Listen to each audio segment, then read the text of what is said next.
Hi, welcome back, my dear students. I hope you're having a great day. Now, on this lecture here, we're going to start writing our markup for our HTML page here. Now, we already tested that and saw that jQuery is actually working, right? So we don't have to worry about that anymore. So I'm just going to take that alert off and let's start writing our markup down here. So what I really want to do is create a div element, and what we want to do, right? This is what we want to do because I know you want to do it. I'm going to create a container here, a div with a class of container. And I just like creating IDs. So we might not even use this ID later on. Who knows, right? But anyways, I'm going to also create an H2 here called search database. All right. Another thing that we might want to do here is what I'm going to do, very simple here. As a matter of fact, I'm going to put it right here. I'm going to put a little class here and text center there. Now you might be wondering what in the world is he doing. I'm going to show you right now. Let's go to the left side right here, and you can see that already got into the center of the page.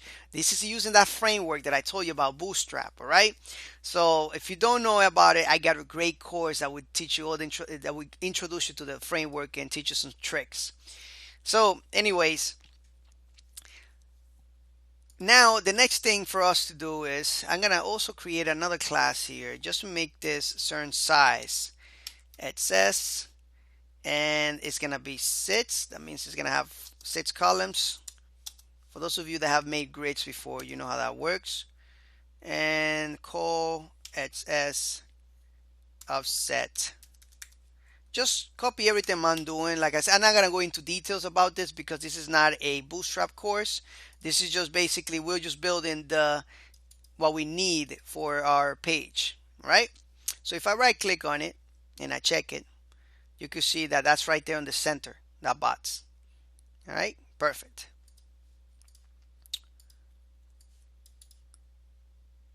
All right, so what is our next step? Search our database. Actually, let's just say our database. Actually, there you go. Our next step is to actually create an input here. And if I just leave the input like this, refresh, that just looks like that with a square input, just one little simple input there, right? Well, I don't want to leave it like that. But I want to create a nice input. That's why we got this framework working for us, right? So I'm just going to make sure that this is class form control. All right. And you see that form control makes it looks like that. Perfect. That's looking a lot nicer than what we had before. And now let's also apply some attributes here. I'm just gonna put this one's gonna be called name. Let's just make sure that we are enclosing this in apostrophes the right way. So this is gonna be called search. It's gonna have a search name there, name, also an ID of search. And as a matter of fact, we're also going to be putting a placeholder there. So let's do placeholder. This placeholder is going to say search our inventory. All right, I think we are done with this, and I'm just going to put some BR tags down here. And we are also going to be creating another div here, actually an H2 element with a class of bg success ID results. Result is fine.